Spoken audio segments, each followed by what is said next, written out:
Telugu digital media network లో political కేటగిరీలో #1 కేవలం 72 గంటల్లో 1,50,00,000 వ్యూస్ పైగా పాపులర్ టీవీ నెట్వర్క్. అమ్మ మీ పేరు? ఎస్ సిరిసిల్ పద్మావతి అండి. ఏం చేస్తుంటారండి? నేను హౌస్ వైఫ్ అండి, ఇంటికాడ ఉంటాను.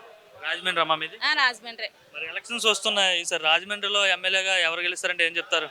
ఎవరైనా జగన్మోహన్ రెడ్డి గారు రావాలనుకుంటున్నాం అండి. పైన జగన్మోహన్ రెడ్డి అండి, ఇక్కడ ఎమ్మెల్యేగా ఆదిరెడ్డి వాసు ఉన్నారు టీడీపీ తరపున, వైసీపీ తరపున ఏమో ఎంపీ భరత్ పోటీ చేస్తున్నారు ఎమ్మెల్యేగా. ఇద్దరి మధ్య పోటీ చేస్తే ఎవరు గెలిచే అవకాశం ఉంది? భర్త గారు వస్తే బాగుంది అనుకుంటున్నాం అండి. భర్త గారు వస్తే బాగుంటుంది. ఎందుకు భర్త గారు వస్తే బాగుంటుంది అంటే ఏం చెప్తారు? ఏం చేశాడు ఆయన? అంటే అన్ని చేస్తున్నారు కదండి. ఏం చేశాడు? ఏం చేస్తున్నారంటే అందరికీ తెలుసు కదండి ఏం చేస్తున్నారు.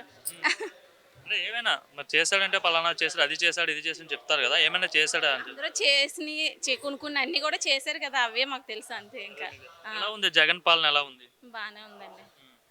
అంటే ఇక్కడ అదిరెడ్డి ఫ్యామిలీ బలంగా ఉంది, ఆల్రెడీ ఎమ్మెల్యేగా పనిచేశారు, బాగా అభివృద్ధి చేశారు, బాగా మంచి పనులు చేశారు అదిరెడ్డి భవానీ గారు.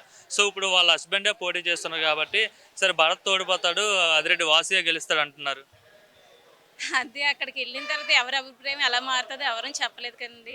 జనాల మనసుల్లో దూరం అని ఎవరూ చెప్పలేం కదండి. అక్కడికి మీరు హౌస్ వైఫ్ కాబట్టి మీతో పాటు చాలా మంది మాట్లాడుతుంటారు కదా మహిళలందరూ ఈసారి ఏ పార్టీ వైపు ఉన్నారు? జగన్ వైపు ఉన్నారా, చంద్రబాబు వైపు ఉన్నారా? అంటే చాలా మంది మరి జగన్ గురించే మాట్లాడుకుంటున్నారు కదండి. అంటే నవరత్నాలు అన్నీ ఇచ్చారు, అన్నిటి గురించి కూడా అమ్మఒడి, చేయూతలు ఇవన్నీ ఇచ్చారు కదండి. ఇప్పుడు ఇల్లు పట్టాలు కూడా ఇప్పుడు ఇచ్చారు కదండి. దాని గురించి అని జగన్ అన్న గురించి మాట్లాడుకుంటున్నారు. మరి అక్కడికి వెళ్ళాక ఓటు ఎవరికి వేస్తారనేది ఎవరూ చెప్పలేం కదండి వాళ్ళ మనసులో. ఏమైనా వచ్చే బెనిఫిట్స్ జగన్మోహన్ రెడ్డి ప్రభుత్వం నుండి?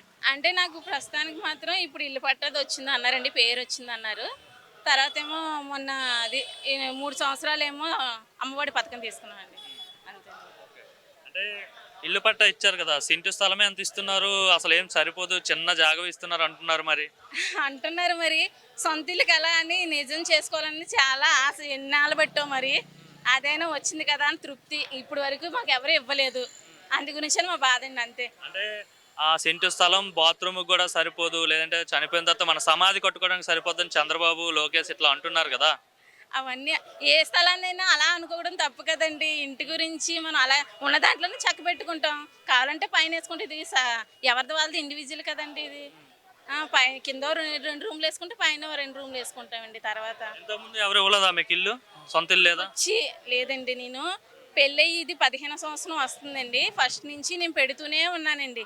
చంటి పిల్లలు కూడా వేసుకొని తిరిగానండి చాలాలు, అసలు తిరిగి అసలు నా జెరాక్స్ల గేటి, ఆటల గేటి, ఛార్జీల గేటి ఎన్ని పెట్టుకొని తిరిగానంటే చెప్పలేనండి. నా పేరు వచ్చిందంటే సంతోషంగానే ఉంది. ఇప్పుడు ఎంతకు వచ్చింది? ఇప్పుడు మీ పేరు వచ్చింది కదా, దీనికోసం ఎంత ఖర్చు పెట్టారు, ఎంత లంచం తీసుకున్నారు, ఎంత డబ్బులు ఇచ్చారు? ఏం తీసుకోలేదండి, ఛార్జీ పెట్టుకొని వచ్చిన 50 రూపాయలు అంతేనండి.